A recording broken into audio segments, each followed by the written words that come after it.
And it's been a short while. I was going to take a bit more time out,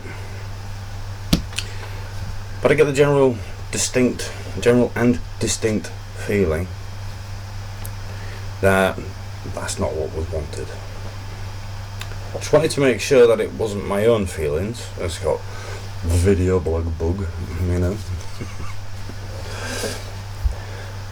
But it seems that you find the information useful, which to me I'm thankful for, and from me I'm thankful for. So what am I back with now? Well, a couple of bits. I'm going to try and get through them as quick as possible, stick within the time frame I was trying to set before, and not drag it out. So, what are we looking at? La m'aide frapper la ventilature. Shit hit the fan.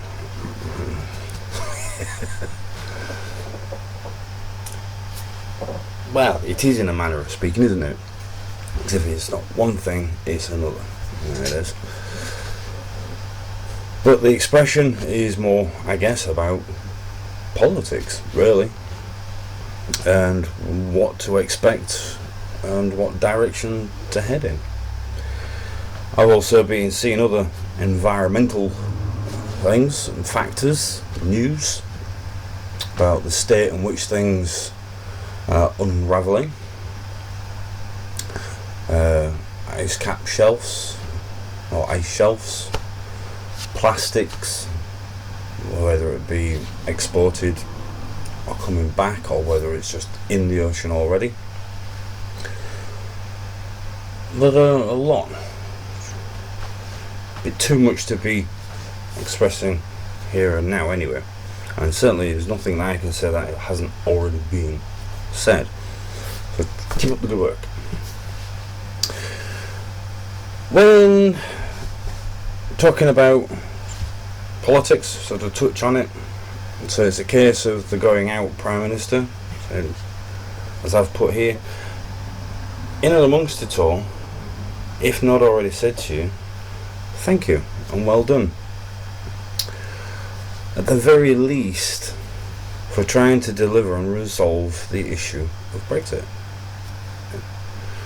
Besides other opinions for or against, you have endured and tried to deliver on the expectations of the majority and offer something to the minority as a means of pulling out, as a means of creating a new phase within Britain's social, economic and political evolution. So don't let anybody tell you different. Seriously, do not let anybody tell you any different. Thank you and well done. Yeah? You've endured. Alright, the party has fallen to bits, but that just shows, I suppose you could say, the integrity of it all. It shows the intent. It shows all this is done is revealed the fragile nature within parties and the fact that MPs are divided in their opinions anyway, and everybody joins a political party for their own reasons. Yeah? Furthermore, it shows a divide within villages, towns and cities. It does, and expectations, as we were saying before about perspectives. 7 billion people, 196 flags, and X amount of towns and cities, And then you whittle it down to one party, one leadership. So, before I move on to the other element, my site went down a short while back. Well, it was only a couple of days now actually. I've just managed to finish them effectively. that was due to propagation and migration. So I've basically changed my hosting, and with that, it's a requirement to then back everything up, migrate it, and then reinstall it. So it can be a bit of a lengthy task depending on how big the site is and how complex it is. So nonetheless, done, up and running again. There it is. Within all of that changing, and within the last month and a half, I've been having a look. I've finished populating more of the site. Where have we gone? Working on other people's sites as well. There you are. A few more tweaks to do within the search engine optimization for what I've been picking up, and the new trends within search engines and all that type of stuff. There's some trimming back and some tweaking that needs to be done. But otherwise, we're getting there. There it is. New head image, positioning, a bit more mobile friendly. I've got one or two of the bits and bobs scrollers to sort out. And as some of you might have noticed, Shadow Crown Services has indeed been awarded a couple of minor awards. So again, thank you very much, appreciated. Albeit that they are minor, I'm still very much appreciative of them. Yes. Thank you very much. You'll see those at the bottom of the page. Projects have received a bit of a tweak. So again, it helps to make them a bit more mobile friendly. It's a little easier to read across, and it just looks a bit more presentable, really. It does. About page has been sorted, and I had noticed that within certain realms of understanding, shall we just call it, as listening to information moving around, people have been reading through it. Probably felt a little awkward at first, but by the time you kind of get to the end of it, it actually makes sense. And it does. I think the more overwhelming part for people is going to be when I start talking about conspiracy theories or cult groups and new world orders, and where's it gone? I believe that's it there. And the fact that is a much needed Directorate Administrative Development System, or DAD system, to overcome and create a final port of call for this Big Brother thing, stroke nanny state, or nannying, should we call it. So the idea is that when you're talking about nannying, you still have to revert back to the parent, and if Big Brother gets out of hand, then, or any sibling gets out of hand, then there has to be somebody there as a final port of call to say, no, let's have a look at this again. Yeah, let's sort this thing out. If not, Dad has to take care of it.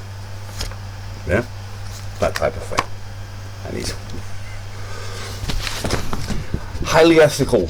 It is, to be able to actually bring about a sense of balance within this race for the top, shall we call it, the hierarchy thing. So it negates the wrong people from getting into the right place, or just prevents or otherwise slows down the wrong people from getting to the right places. Yeah.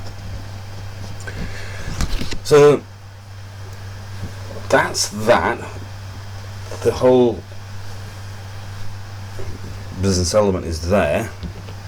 What I'm going to start doing now is start actually having a look at populating the home, the business, the Guardians.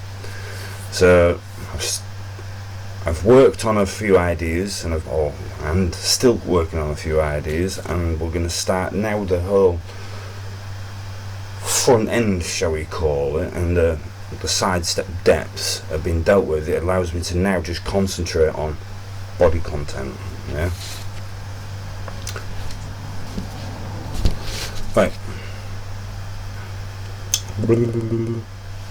Haha, yes. This thing about Brexit. There's Conservative leader contest proposals, policies, or the candidates' policies. I will post. I've already shared the link on Twitter. It is a BBC News one, so it's not an unfamiliar newspaper, tabloid, media or news channel. It's highly regulated, so it's effectively not fake news. Yeah. As a matter of fact, excuse me, if you come down to the bottom of the page, you'll find compare the candidates.com compare the candidates' policies. And you know something, the way this is laid out and the way it's worked out, fair enough, when you're talking about political parties, it's a little bit larger, there's more information to it, but I still believe, without actually being subject to death by bullet point, that even parties can be broken down into such methods. Like, for instance, I've got Brexit here, and I'm looking at the remaining 5 candidates, and just simply drop down 3 tabs. Granted, if it's a party, there'll be a couple more tabs, but what it does do is it allows you to compare the policies of these individuals, which the proposition is perhaps maybe something like this for political parties when the time comes around. Yeah. So the upshot is that I'm now looking at these policies. I can see the 5 bodies. And to be fair, when I start actually looking at them, while I can see why some of the Tories or Conservatives or the candidate MPs would back some of these candidates, if I go down to Rory Stewart for a moment, and there we go, the last point, when it comes down to Brexit, prefers trying to push through the current deal agreed by Theresa May. However, he says, and this is the part that I'm referring to, however, he says if that failed, he would set up a jury of citizens to thrash out a compromise. Now, that being said, I'm no citizen jury, but when you actually look all them 5 individuals and their policies, you can actually begin to see something come through. You can. That is, so to say, the best of a bad bunch, as some people will call it. Now, it's nice to see that when I collapse those, such as Javid, we'll focus on the first and solving all our problems. I think it's such as Javid, or was it Javid? Either way, the idea is, I think it was Sajid Javid. It was talking about border technology. He's going to visit another extension. That's fair enough. The backstop commission. That's the one. There it is. Would focus on making changes to the backstop. Would commission UK border force to work on solving the Northern Ireland border problem, paid for by the UK. Right. Now, there's that one, and then you have the digital element. Now, I've been listening to other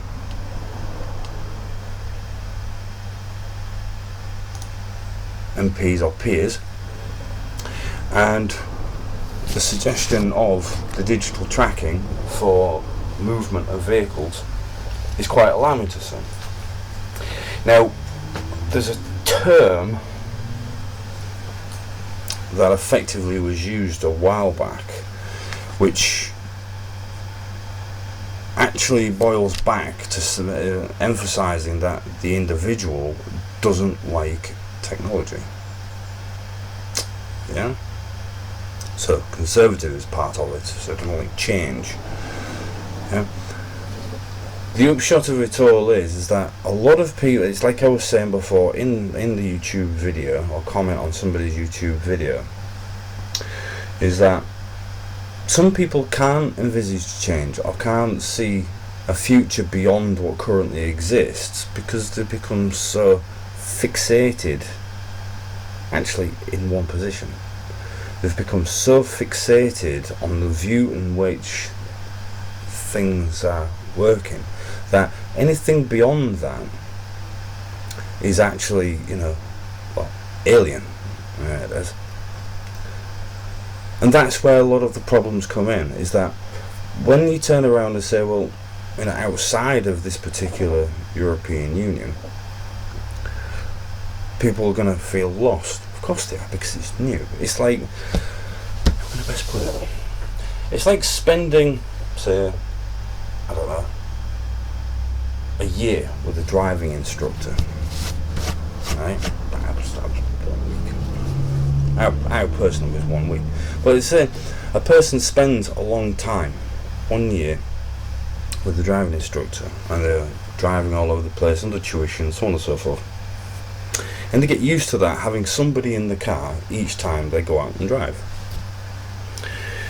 And let's say after that year they pass their test. There's no issues with passing it, and so on and so forth, everything is great, thumbs up, da-da-da-da-da-da, there's your new driver's license. Then what you do? Some people will naturally panic. Yeah? It's fact. This is reality. This is a real-time example. And so many times when I was working as a coach driver, so many times do you see it? If it's not somebody who's new to the road, it's somebody who hasn't been on the road for very long. And you can tell them, it's literally like white knuckles, They forget where the brake is, and so just keep going. It's like, don't want to stop, don't want to stop, don't want to stop. Or some of them is constantly braking. Some of them are driving at half the road speed limit. I'm not saying there's anything wrong with that, but when you're talking about the flow of something, there's these little markers there. Some of it's also age, which is then on both ends of the scale is confidence. And that's the key within it all, isn't it? It's confidence. Within this whole Brexit scenario, that's what either party, whether it be the UK or whether it be the European Union, have been working on, is either trying to build up or destabilise confidence. But you've got to be able to see it within yourselves. You've got to be able to feel it within yourselves that pre-75, 76, I said pre-70s, we did operate on our own. And we didn't do too bad at all. In the European Union, we didn't do too bad at it. We haven't done too bad at all. So when you look at both ends of the scale, with or without this type of agreement, the United Kingdom could do actually pretty well on its own. It just needs to maintain its confidence, and the confidence in itself, in its own abilities, and just keep eye on the road. Yeah, be aware of what's going on around. Yeah, and then just effectively adapt accordingly, or shift and change the environment accordingly. It does literally depend, doesn't it? But then I get this distinct understanding that long-term wise, will be short-term, long-term, the confidence is being destabilized also because, but on the social side of things, so yes, on the social side of things, confidence is being knocked, not necessarily because of their own or our own abilities and capabilities, it's because of central government or party politics, irresponsibility, and so on and so forth. There's loads of ways of describing it, but ultimately, when a large decision needs to be made and involves the country, and the country decides one thing, that centre politics, or central parliament, should I say, or central government, doesn't seem to like to be told what to be told what to do from its own country. Yeah? So therefore they'll just do whatever it is they want, just ignore it.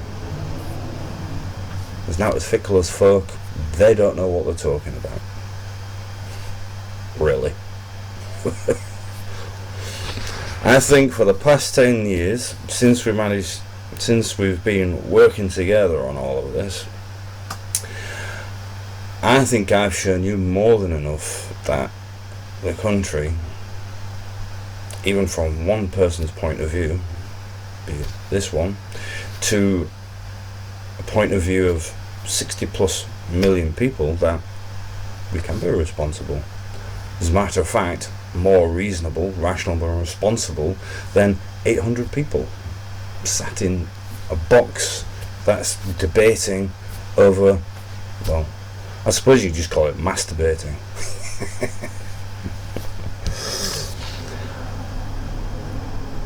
But the upshot of it all is that have confidence in the people, and the people will have confidence in you. We'll help you if you help us. Very simple. It's a reciprocal relationship, you know. It is a relationship. You should be there between government and society. Not only is it between them two, but you have economics as well. See, and that's where we arc back to compare candidates' policies, is that tax and spending. You're talking, some of them are saying about replacing the VAT system, simpler sales tax. Yeah, you simplify things for a business, and a business will love you for it, because of having all these bills coming in left, right and centre. You know, you make it simple for them and cost effective, they'll love you for it. And they will. You pay off the national debt and actually have more money to spend, or the national debts, and have more money to reinvest back in and spend money wisely, even if it's donations, responsibilities for helping other countries. Spend it wisely. There'll always be enough money then to reinvest back into the country and lower poverty. The wealthy are wealthy, the poor are no longer poor. Yeah? They're climbing up the ladder. Yeah? Everybody benefits from it. If I pick on Michael Gove's, say he would scrap the High Speed Rail 2 project. Now, that would save X amount of millions.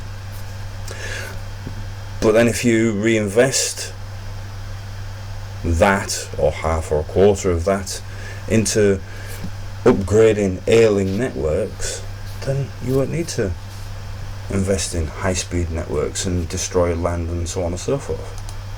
So I'm looking through this at Jeremy Hunt, an entrepreneur who wants to turn Britain into the next Silicon Valley. Why not?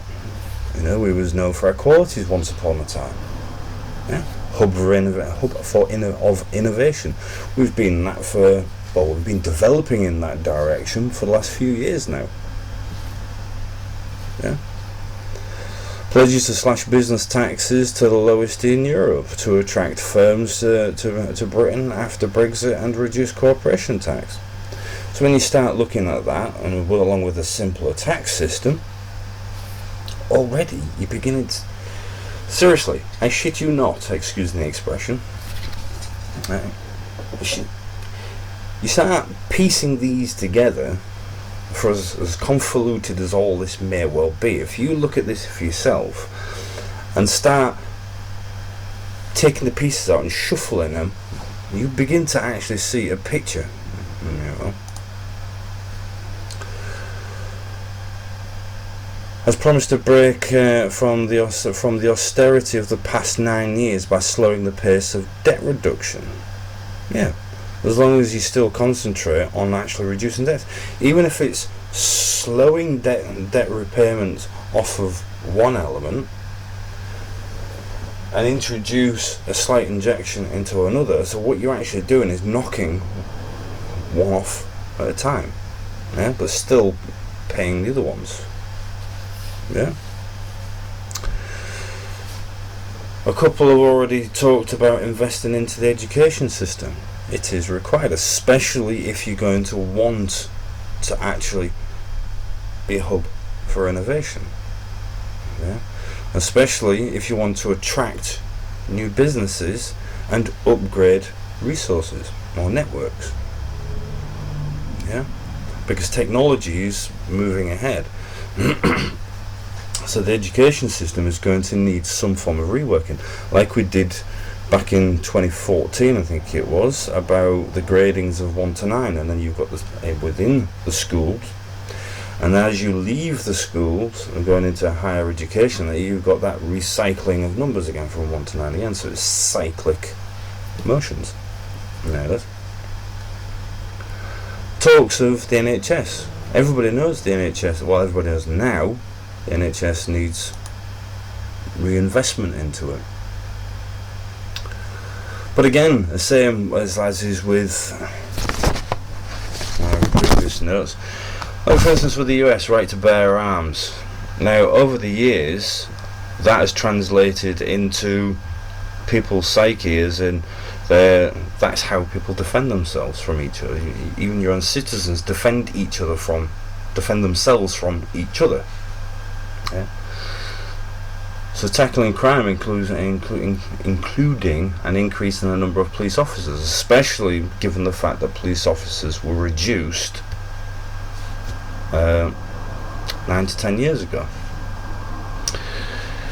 Cutting income tax for people who are earning more than 50,000.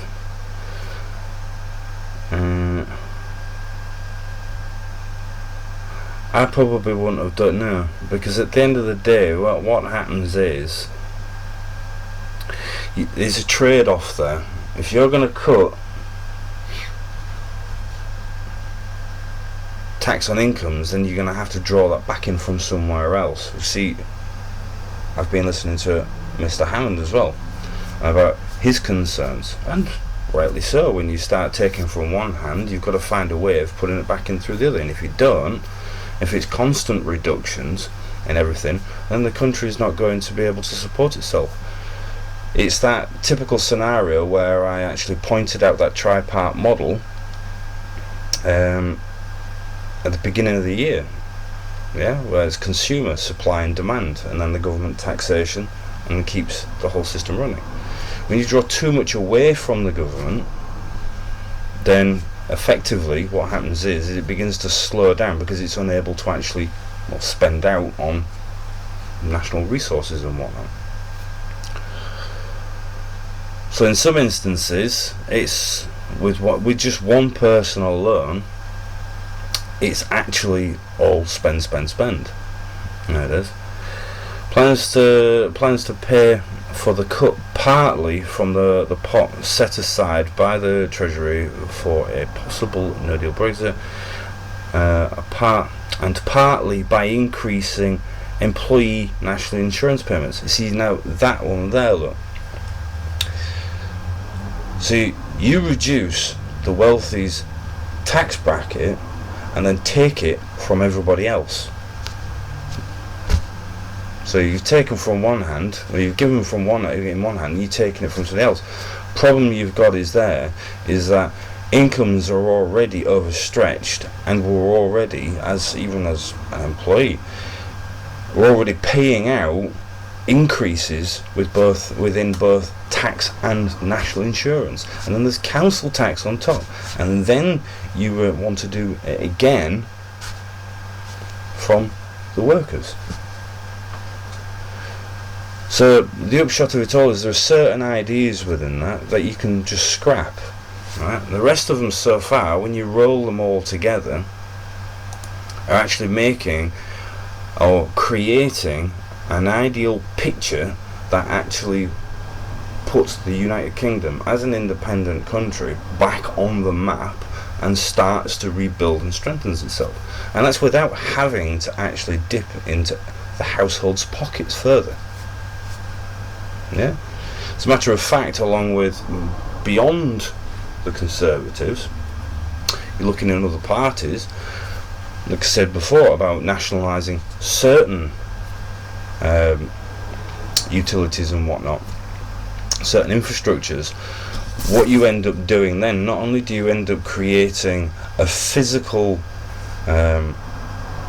entity that can actually encourage or otherwise steer competition to ensure that it does the right thing, right? But you also create a return back to the Treasury, and in turn reduce costs. So I had to disappear again. I had to disappear then. While I was gone, I got myself a brew as well. Well, whilst I was doing that, in and amongst this in turn gain returns, I also had a sideline thought, is that my mind utterly cast it back to this thing with the expenses, and it actually pays weight now, gives weight, creates weight for the amount of support Mr. Johnson has acquired from MPs based on tax and spending.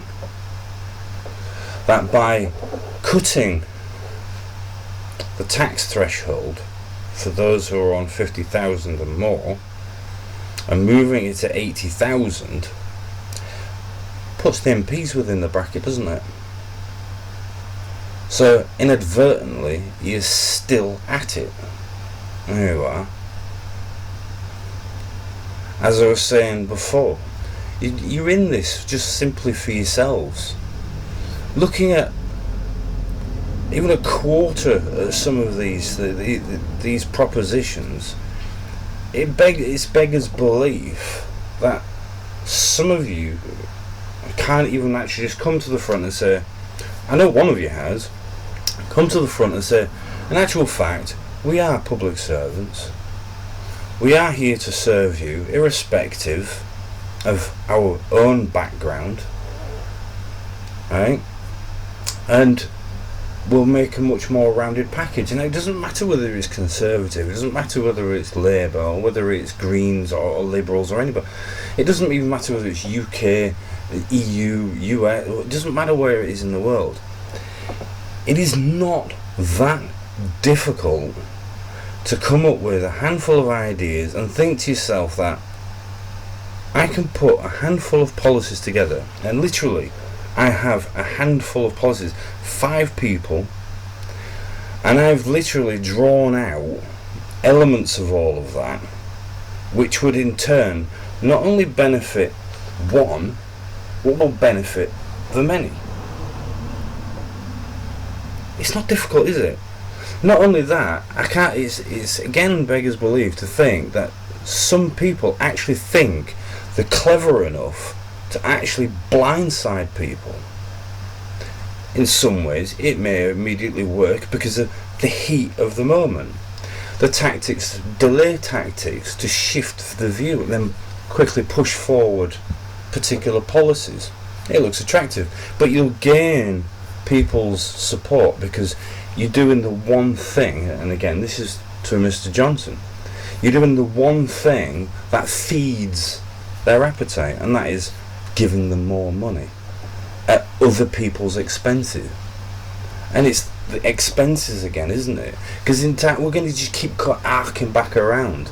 It's always going to be that need to feed your ego, not Mr. Johnson's himself, but a politician's ego. There it is. Now, for me, that's very erosive. It's corrosive. It's toxic. Even it feeds on the past problems, and it does to try and satisfy. And if this is the best of it all, then it makes you wonder, doesn't it? Is there really actually a need for a lot of all of this? Yeah. Now, in some ways, boycotting it and having him out or having another out or whichever, the upshot of it all is, the answers are there. Right? I've been saying it all along, and I'll keep saying it, and I'll keep saying it, to a point where people keep reiterating, why don't you do your own thing? It's there. Right? I've put it forward more than once. Right? It's a reciprocal thing. Right? You want my assistance, you need to assist me. Right? Otherwise, we're then forced into a position where it's like, fine, whatever. Yeah? Now, each person there has something in their policies, as described already, has something that will make a well-rounded package. What it needs is just for one of them to actually see that, adopt it, and run with it. Yeah? Based on what I've just said, you've seen some of the things I've said over the years, and you know through trial and testing, you know that they work. Right? Not only does it benefit the one, it benefits the many. And it does. By the time you've actually finished rolling these out, you will actually find the United Kingdom will benefit from it as one whole, and in turn, so does all of its trading partners. Yeah? So not only is it these candidates, but within one party, there's another party, they hold some bits, and so on and so forth. Each one all have elements in them that you can adopt and actually roll forward. I know for one, I've started to work on bringing them forward, but again, it ends up being just too much too late. And it does, because of the way things are happening right now.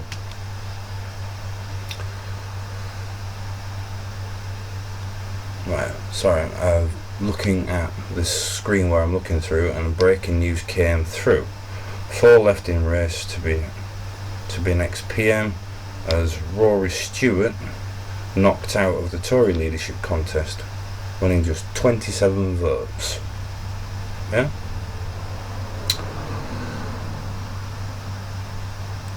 That's probably because he didn't have a vast amount in the way of great deal of offerings. So a no-deal Brexit would be catastrophic in the UK as undeliverable and unnecessary. So yeah, no, it didn't. Theresa May's plan was largely unsupported. Right? And then you've got your citizens jury to thrash out a compromise, right? So that makes, they obviously thought that was untenable. Offered nothing in tax and spending, and health and education, pledges to invest more in education, especially for those in midlife. Vows to put a long-term plan in place to tackle the issue of social care in the UK. Says people should not have to pay hospital car parking charges to visit a sick relative or wait 4 weeks for a GP appointment. So now, elements of that is a viable aspect, but obviously 1 out of the 3 is obviously not enough to win support. Yeah. So already it stands to reason, doesn't it? You can see what's actually happening. And you can.